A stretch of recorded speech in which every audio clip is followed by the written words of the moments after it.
Si je calcule f de moins x,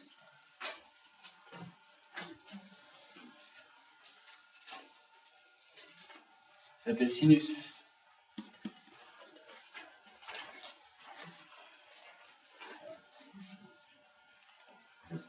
Alors, 7 fois moins x, donc sinus moins 7x.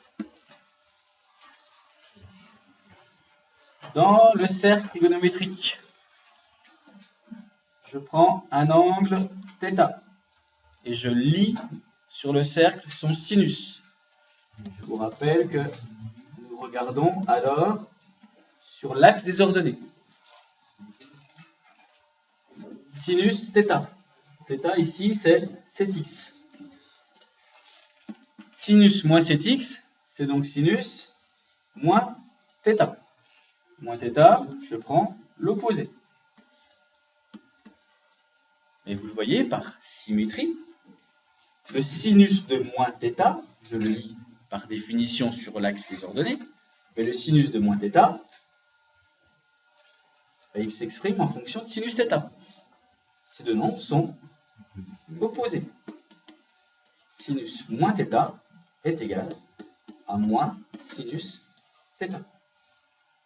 Donc quand vous voyez sinus moins 7x, c'est égal à moins, très bien, sinus 7x. Sinus moins pi sur 3, c'est moins sinus pi sur 3. Mais puisqu'il s'agit de moins sinus 7x, regardez, sinus 7x, c'est f de x, donc c'est moins f de moins x égale moins f de x. Regardez, c'est sinus 7x. Hein, j'ai remplacé, j'ai trouvé moins sinus 7x. Moins sinus 7x, c'est moins f de x. J'ai encadré là, regardez, c'est bien f de x, sinus 7x.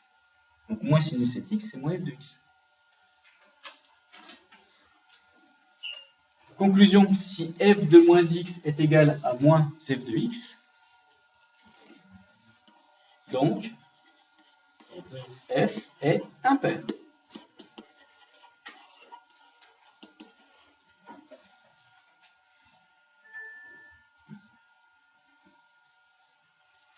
F est impair, qu'est-ce qui va se passer? Sa courbe représentative admet le centre O comme centre de symétrie.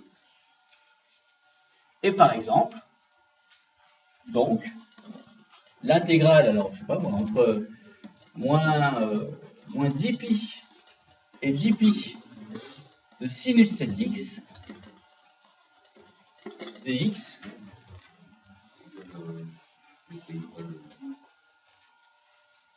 est égal à 0. Voilà, est égal à 0. Je ne me pose pas de questions. Donc l'avantage, c'est que lorsque je sais qu'une fonction est impaire, que je l'intègre sur un intervalle centré en 0, je ne fais pas de calcul. La propriété qu'on vient de voir me dit que le résultat vaut 0. Exactement, dans un DS, qu'est-ce qu'il faut dire? Il faut dire que f est impair sur l'intervalle centré en 0 moins 10 pi dpi, pi, donc c'est le 0. Voilà. N'importe laquelle, à partir du moment où c'est une fonction impaire. Alors, je vous propose, comme on l'a fait, tout à fait, exactement, mais non, mais tu fais bien de le dire. Il faut vérifier la parité de la fonction comme on l'a fait tout à l'heure. Donc, je vous donne, et là, cette fois-ci, vous allez faire un peu de travail. Je veux que vous terminiez les deux intégrales qui restent. Alors, on va faire ensemble la première, et ensuite, je vous laisse faire la dernière. Donc, en exercice, je vais revenir. Non, pas fini. Ok, vas-y. Donc ça, c'est très important parce que pour les coefficients de Fourier, c'est quelque chose qu'on va beaucoup utiliser. Quand vous avez des fonctions impaires, tous les coefficients de Fourier vont se calculer avec des intégrales sur des intervalles centrés en 0, tout le temps. Et tout le temps, il y aura du cosinus et du sinus. Donc, très souvent, je n'ai pas dit systématiquement, mais très souvent, les fonctions que vous aurez intégrées sont des fonctions paires ou des fonctions impaires. C'est pour ça qu'on va beaucoup utiliser cette propriété. Il ne s'agit pas juste de dire, vous avez vu, c'est rigolo. Non, c'est vrai qu'on va beaucoup l'utiliser.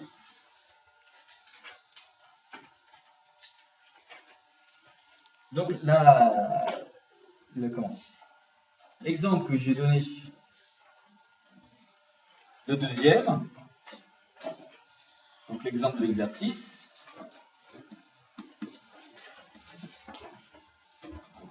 l'exemple de la feuille, c'était l'intégrale entre moins pi sur 3 et pi sur 3, il me semble, de x cosinus 7x. Alors, ça, c'est le piège par excellence. Parce que si on a... alors, par contre, je vais vous demander, je ne vais pas vous donner tout de suite la réponse, mais qu'est-ce qu'on aimerait faire quand on voit ça? On se dit, oh là là, ça je sais comment je vais la calculer, cette intégrale. Pourquoi? Parce que là, je vois du x, là, je vois du cosinus. Ça, je l'ai fait plein de fois. Enfin, on est censé l'avoir fait plein de fois. Exactement, merci. On se dit, alors ça va être de l'intégration par partie, ça va marcher. Et vous avez raison, ça marchera. Sauf que vous allez passer, allez, presque 10 minutes à faire le calcul pour arriver à un résultat très simple. Et ce résultat très simple, en fait, bien nous, on va tout de suite le voir, c'est que, en réalité, cette fonction-là, elle est impaire. Alors, pourquoi je le sais? Oui, François, bien sûr. Mais je suis là pour te transmettre mon savoir. Et j'espère qu'un jour, tu le sauras aussi facilement que moi, je le sais. Si, mais si, François, j'en suis sûr. Pourquoi je dis que c'est facile à voir? Entre guillemets, on est bien d'accord. Parce que, au bout d'un moment, je commence à savoir que cosinus, lui, est pair. C'est-à-dire que quand je remplace cosinus moins 7x, ça va me faire... Non, justement. Cosinus, il est pair, donc ça fera cosinus 7x. C'est le même. Cosinus moins θ, c'est cosinus θ. Donc là-dedans, je me dis, tiens, là, quand je vais remplacer x par moins x, ça fera la même chose. Donc, comme ça, le premier réflexe, je me dis, tiens, ça va être pair. Sauf que là, quand je vais remplacer x par moins x, qu'est-ce qui va se passer? Ça va changer, ça va faire moins x. Donc, au final, en remplaçant x par moins x, là, j'ai moins x, là, j'ai cosinus 7x, ça ne change pas. Donc, au final, je vais obtenir l'opposé. Donc, j'ai en réalité une fonction impaire. Alors, sans aller jusque-là, tu te dis, là-dedans, il y a du x, du cosinus, il y a une histoire de parité. Sans aller jusqu'au résultat, ah oui, éventuellement, j'ai trouvé. Donc, il y a une histoire de parité. Donc, on se pose tout de suite. Alors, je pose f de x égale x cosinus 7x, et, sans aller trop loin dans le calcul mental, je calcule f de moins x. Voilà. Et on y va tranquillement. Donc, il s'agit de remplacer sans se poser de questions. Alors, je vous écoute. Moins x fois cosinus. Alors, bien sûr, c'est x, si, c'est vrai, c'est cosinus, c'est x. Mais dans un premier temps, on fait comme si je ne savais pas. C'est cosinus moins 7x.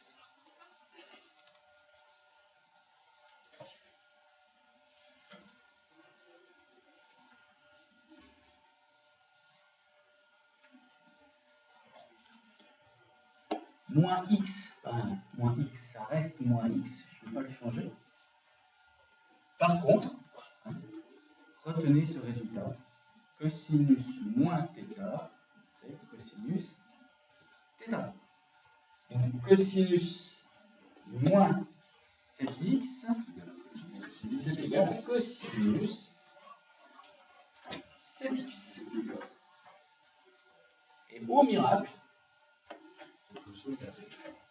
Oui, parce que là, je reconnais moins x cos x, mais x cos x, regardez, c'est écrit au-dessus, c'est f de x. Moins f de x. Conclusion, f de moins x est égal à moins f de x. Cette fonction est impaire.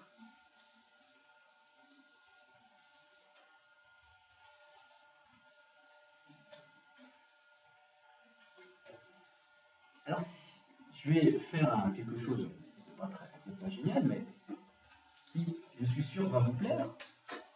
Si vous n'avez pas envie de calculer, je ne devrais pas dire ça, parce qu'au contraire, il faut que je vous encourage à calculer. On prend sa calculatrice. Puis on se dit, la fonction, elle est paire ou elle est impaire? Je n'ai pas envie de faire de calcul. Imaginons que je suis dans un QCM. Un QCM, j'ai rien compris quand je remplace x par moins x, tout ça, je ne sais jamais, je m'embrouille. Pourquoi pas? Par contre, j'ai retenu le résultat quand elle était paire, quand elle était impaire. Je veux savoir si ma fonction est paire ou impaire. Je prends ma calculatrice. Alors, on prend la calculatrice.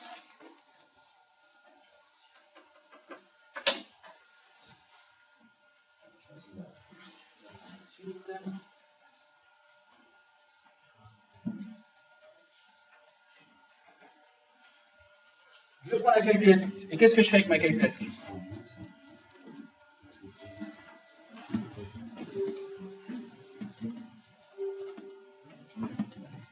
Avec la calculatrice, ben, je vais dessiner la fonction.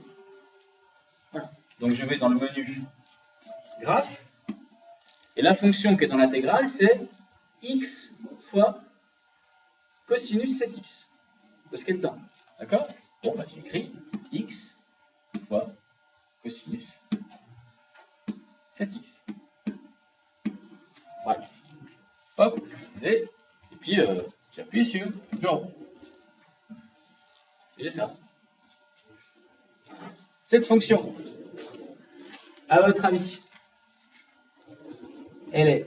Alors, elle pourrait sembler paire. Hein, mais regardez bien, vous voyez là, ici et là, ça ne correspond pas. Hein, les sommets ne correspondent pas. Alors, si on regarde aux extrémités, c'est pas clair. C'est-à-dire qu'en fait, il faudrait que je zoome un petit peu. Je fais un petit zoom.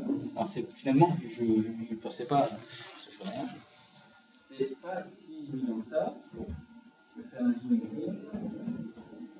Voilà. Là, en zoomant, on voit un petit peu mieux. La fonction est impaire. Vous voyez, elle n'est pas paire. C'est pas symétrique par rapport à l'axe des abscisses, mais bien symétrique par rapport au centre. Donc voilà. Donc dans un QCM, vous dessinez ça, vous faites gaffe, vous éventuellement vous zoomez, puis vous regardez s'il y a bien un centre de symétrie. S'il y a un centre de symétrie, la fonction est impaire, terminée. Les calculs, je ne les fais pas. Et vous répondez à votre QCM parce que l'intégrale entre moins 2 milliards et 2 milliards d'une fonction impaire, c'est 0, moins bas. Voilà. Donc ça, ça peut être un autre. Je parle dans un QCM, évidemment, pas dans une rédaction, ou dans une rédaction, on n'attend pas à ce que vous disiez, j'ai regardé sur la calculatrice, c'est impair, on attend ça. Voilà. Donc, une fois qu'on a prouvé que la fonction est impaire, mais au final, qu'est-ce qui va se passer? Conclusion. Monsieur Vallet, entrez. Conclusion, l'intégrale entre moins pi sur 3 et pi sur 3 de x cosinus 7x dx, qu'est-ce que ça vaut? Ça vaut 0. Je ne fais pas de calcul parce que la fonction est impaire.